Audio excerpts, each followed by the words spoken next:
Hi everyone, this is Michael from Yana and Craig. How you guys doing? Back with another interview style video. Today's topic is going to be ideology. We know a little bit about it, but we're not purporting to be experts and all this sort of stuff, so let's just see what we think.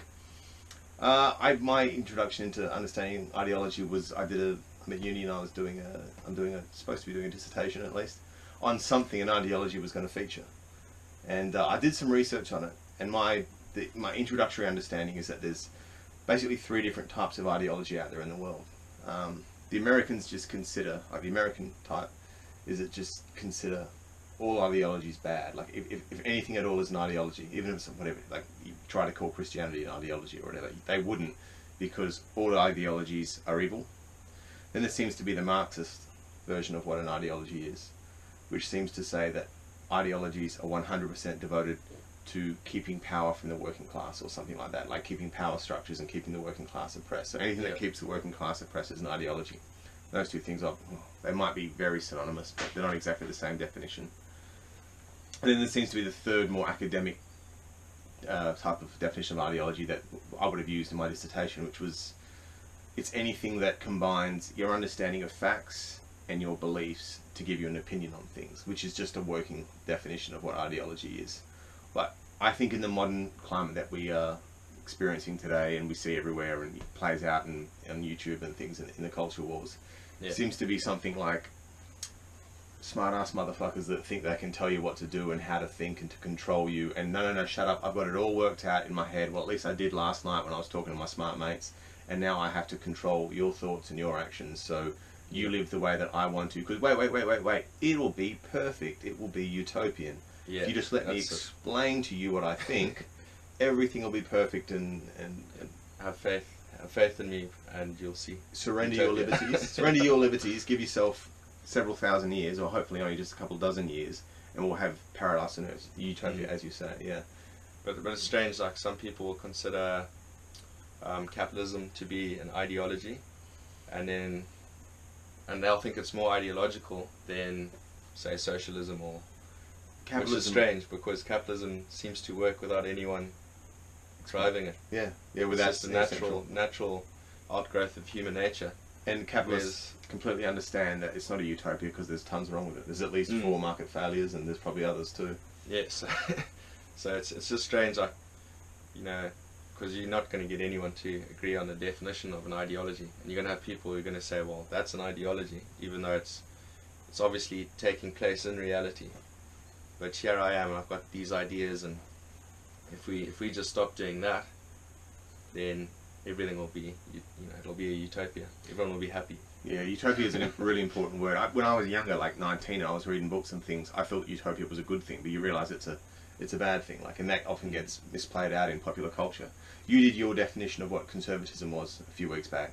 I don't think I gave mine, and I don't really have one, like I'm still building my definition, but my understanding of it goes something like conservatism is that 1,000-year-old wisdom passed down through generations and generations that makes sure that human beings aren't so stupid that they fall for the idea of utopia.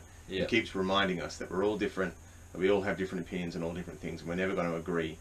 And that if anyone ever says, all we have to do is X, Y, Z and we'll have a utopia, then that inevitably ends with the 10% that disagree with X, Y, Z. You get rid of them, you put them in the gulag, and then, hey, I just created a utopia. But you didn't really. You just murdered. You have to kill people to get it going. Or control their freedom at the very least. And if someone's like stiff-necked enough that they don't want to give up their freedom and their independence to take your opinion, then you do have to gulag them, and they'll eventually die or something like that. And most attempts at bringing ideologies into the world and making them real working things on the ground involve large-scale murderous regimes. It seems to have been the lesson of the 90s. Sorry, the lesson of the 19th centuries. The lesson of the 90s was Kurt Cobain. So this just reminded me of something Jordan Peterson said in the video a while back. I knew he'd come up. Something that just stuck, it just sticks in you, and it's like, when you've got an idea of something, because that's kind of, your mind is just a representation. It's meant to sort of predict what, if I do this, this will happen. But sometimes, obviously, your idea on things doesn't work out, and there's an anomaly. So when that happens, you can either retool your character, or you can try and retool society. That's the two ways you can go about it. Yeah, ritual your character would be a good thing to do, I would think. Yeah, and I think ideology is when you try and retool society. Yeah. So then you go, maybe you have an idea like democracy. If we have democracy, everything will be right, and you want pure democracy. And then you realize, in the West we've got, it's more representative government than democracy. So now you don't like the electoral college in America, or the way the first past the flag system works, or whatever. And then you go, well, why do we have it? And then you just go, well, because people are stupid. Yeah, that's and they right. need to listen to the 1% that are the smartest. There's an irony in that. Keep going. Yeah. So basically, you just keep, putting people in boxes, and they're stupid, and then you just build up this whole world in your mind, and it's just an abstract. And you forget that someone that you're retooling society hasn't graduated high school may well be the smartest person you ever met, and have more understanding on how the world works than definitely than someone that spent 20 years at uni or something like that. I mean, those people have very little understanding on how the world works. But there's an irony in that, because because the big challenge of our time is inequality, or one of the big challenges of our time is inequality. Most of the ideologues at the moment are saying, well, I'll fix inequality. I'm going to remove the class system. It's a Marxist thing. And then the irony is that they just rush out and become this elite themselves, but it's an intellectual elite. And so you haven't read as much books as I am, so your opinion isn't worth as much as mine. And so you're just creating class again, all over again. And the conservatives are the ones that are not smart enough, but wise enough to understand that there's no end to that sort of thing. Anytime someone stands up and says, everyone else shut up, listen to me, I've got a good idea, don't worry, the end justifies the means, listen to what I tell you. And they just make themselves an elite again. Yeah, that's really... University's a new leisure class, like the HECS thing, like the student loan thing for the Americans. It's just created a new leisure class. Oh, yeah. I mean, it's like $1 trillion of student debt, more than that in America. Yeah. It's more than household debt. Yeah, oh my goodness, is it really? Yeah, it's over $1 trillion. That's unbelievable. And you can't, what do you call it, default on it. Yeah, but you can default on it, you can die, you can suicide, you can get cancer, that's got to be, this is the accountant in me, but that's an asset that needs an impairment. Well, something like 15% of people have just stopped paying their bills. I assume they're impairing. And how do they collect? What are you going to do? If they don't have the money, you can't collect. So put a good guy that the only problem is he can't pay his bills in jail. Yeah, you're not going to, well, you shouldn't do that. But yeah, you brought up a good point about the ends justifying the means. I think if you think that the ends I don't think the ends ever justify the means. Do you think there's ever a time where you can say, this is just it's a mental escape route? Isn't this like one of those one-hand clapping type questions that there's no answer to? I mean, do I have ends? I suppose my end is a good life, and my entire life is justified by that end, and so every single thing that I do in pursuit of a good life, I don't know, this is deeply philosophical. I'm not sure. I know that the conservative answer is to say it's the journey, not the end, and the means are what's important. If you make yourself into Hitler to try and be Gandhi, then you're just Hitler. Yeah, I don't know the answer to that question.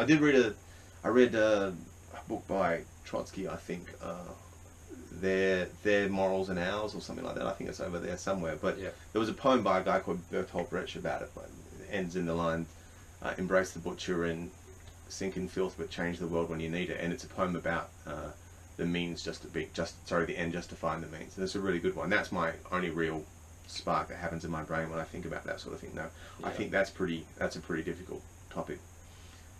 Conservatism, though, which I think is intrinsically linked to ideology. Edmund Burke is is he the father of conservatism? Anyway, he's a big figure in it anyway. And he had a huge problem with the French Revolution, and he thought that the French Revolution was the thing of all time. Like, we now kind of say that the Nuremberg trials or the Second World War or something was the thing of our time, but back in his day, it was the French Revolution, because all wars and all disasters and everything before then was sovereign against sovereign, or at the very least, God against God, that is to say, religion against religion. And a king could ride out on a battlefield and say, take your armies off this field and I'll grant you land in the north and rates and taxes and things, and they agree. And that's good, because then you don't have huge, wide-scale killing in the street and man upon man in the marketplace and that sort of stuff like that. But with the French Revolution, it was an idea versus an idea for the first time ever. And that was ideologies at war. And it's a terrible, terrible thing, because there is no king that can ride out and put an end to the war, so long as some arsehole somewhere has an opinion that everyone else is wrong and wants to keep fighting. And you'll keep fighting just forever and ever and ever. Like, in theory, terrorism could stop if the people, and let's generalize here that terrorists are Islamic, if an Ayatollah could come out and say, and stop, boom, God wills it, then that could just fix everything. Or if the Catholic, if the Pope could come out and say, I have a decree, everyone that doesn't do X, Y, Z gets excommunicated, could stop all the wrongs that the Catholics are doing. But in an ideology, it's just a bunch of smart-ass uni bastards sitting around with some complicated thing about Marx. Now you see what happens is then the corporations, and then the class systems, and then the proletariat, and you're like, oh man, you lost me at the beginning of all this. But they're willing to fight over this, and they want the war in the street. So a war between ideologies is particularly terrible, because there is no king, and there is no pope, and there is no ayatollah, or there is no mufti, or there is no person to call everyone in and say, hey, enough of that. So hence we can't stop the IRA. Or civilization progressed to that point where it's now kind of the sovereigns are the people, and if the people get divided, that's exactly it. Some smart side against the other. See, I had these ideas that the divine right of kings, or it was just this terrible anti-liberal thing, but the older I'm getting, you've got to have the idea that one person. Sovereignty. Yeah, that's right. You do. Yeah, people need to be able to who come together. He says this is the truth. Follow it. Yeah. And doesn't feel, and hopefully the truth is some. Not ideology, not some complicated set of beliefs, but some ancient, old, wise thing. Something practical. Just pure, if it's practical, that's good enough. Useful. Yeah. Even then, I think you could slide down a slippery slope into ideology.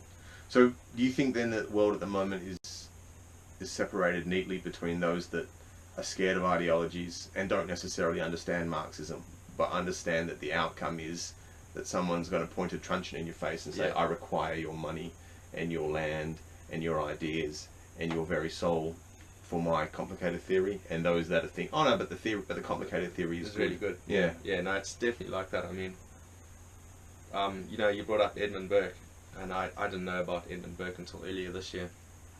When somebody brought it up, I think it might have been you. You've never heard all it takes for evil to prevail is for good men to I've heard of that, but I didn't know. That's his famous line. That was Edmund Burke. But so I looked up a few quotes, and the one that was really good was, he said something about, I don't know if he mentioned conservatism, but he said it's about looking after people in the present, the past, and the future. Life is a social contract, but it's a contract between the living, the dead, and the yet to be born. Perfect. There you go. Yeah. Right, so that quote. Now, this all ties into ideology, because I'm from Zimbabwe, right? So when we were there, we were farmers, and we had a lot of farm workers. It was like labor-intensive farming, and they didn't get paid well. Like what you make in a day, they would maybe make in a week here. So then, of course, I moved to Australia, and I'd do farm work while I was at uni, and you're making $22 an hour, and I'm thinking, fuck, I'm making shitloads more money than the farm workers we had back home. And it was kind of like, I don't really know, I had to try and figure out, well, why is it? And you get into all the economics of it, and it's quite a simple thing, like once you understand capitalism, you realize here in Aussie we've got big tractors, fewer workers, so like fewer people can produce more. Economies of scale and things like that. That's it. So there's like a pot of goods that everyone chips into and then everyone takes out of, and the pot of goods and services in Australia is huge. In Zimbabwe, it's tiny, and you've got a lot more people putting into this tiny pot, and they can only share so much. So like this, if you think of capitalism as just this truth, like a Platonic truth, an unbending truth, which it sort of is, and then you say, if you say everybody's free, that liberal idea, well, it protects that truth, and that truth can manifest, and it can manifest unconsciously. Like we all know people who hate their jobs, but they go in and they contribute, and they and they get their share, and they hate what they're doing, and they would tell you that they're forced to do it, but actually what they're doing unconsciously is quite a noble thing. So this is Burke. No, this is just I'm just riffing off of that. So when you look at Australia, when I'm driving a tractor, somebody cleared that paddock. I didn't clear that paddock. So I'm benefiting from some bloke who broke his back clearing the trees, picking up rocks and stumps. So and I'm driving a harvester.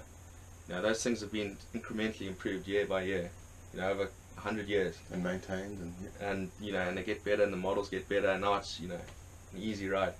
So that idea of respecting people in the past, because if you're in the present, you might say, I hate this job, and I want to overthrow the system. But it's like, hang on a minute and just accept, look in front of you and accept how much work has been done before you so that you've got an easy job. Yeah.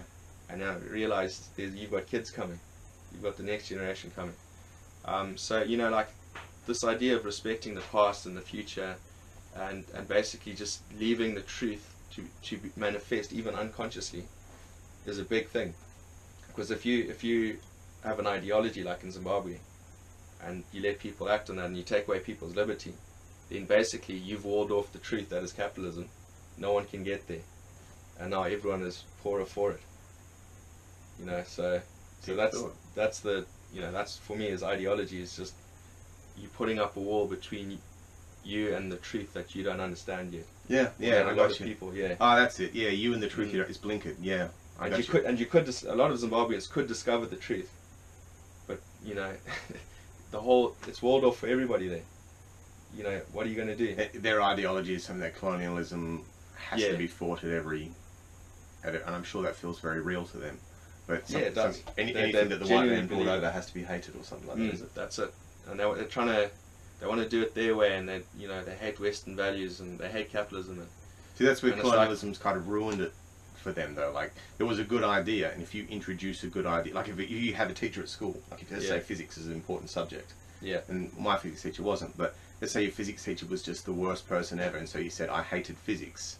You grow up later on, you realise actually physics was a really good idea, like, and I wish I knew more about it, but it's the problem that I had with that guy, not the problem with physics, but the problem with the person. So you could argue then that the Zimbabweans were robbed of their chance of finding out capitalism of their own accord, the natural way, so to speak. Maybe it would have taken 500 years. Yeah, yeah, sure. So, I mean, maybe that's one way of thinking of it. Maybe they were robbed, but maybe they've got a good chance. Maybe they've got a head start. How are you going to tell? Yeah, no, but and the problem is they associate all those ideas with white people, whereas really they're ideas. They've got nothing to do with the colour until you bind them together. One day if we've got the balls, we should do colonialism. I think we'll take some serious balls. Yeah. All right. You were just saying then that. Had you finished your thoughts? Sorry, I didn't want to butt in. Oh no, I finished it. that people hand down things to you, and you've got to respect the work done before you. The best manifestation of that, which is unfortunately is one that you and I won't be able to talk about because it's a feminine one, but I heard a lady on YouTube called Poe the Person saying that the reason that she's going to have kids is because every woman before her, back to friggin' Australopithecus, suffered terribly, and like getting pregnant was a death sentence back in the day. You had like a 25% chance of dying if you got pregnant, but all those women went to the labour room and went through all that hell on earth so that she could be here. She's too scared to say, it's going to stop with me. Yeah. It's going to end with me, you know. And is that really a choice? Is she really making a choice? But I understand what she's doing. Who is she to call stumps, you know? Like, the game goes on. And anyway, that's and neither you or I can answer that because we're not female. So that's that's ideology. We sometimes I don't even bother to learn the Marxist ideology because I think what's the point? You're just going to end up taking everyone's freedom and it's not going to work anyway, but perhaps we should learn it so we can dialogue with the ideologues and acknowledge that they're very smart and maybe that's just what they want. But I'm going to try and, do I believe in ideologies? I don't think I do, but I suppose if I critically examine myself I might, but I'm going to try and resist ideologies from here on in. Well, I think you need to have like a mental idea of what's going on, and then, you know, when the world shows your ideas up, I think you got to make it more nuanced and complicated and try and swallow your pride.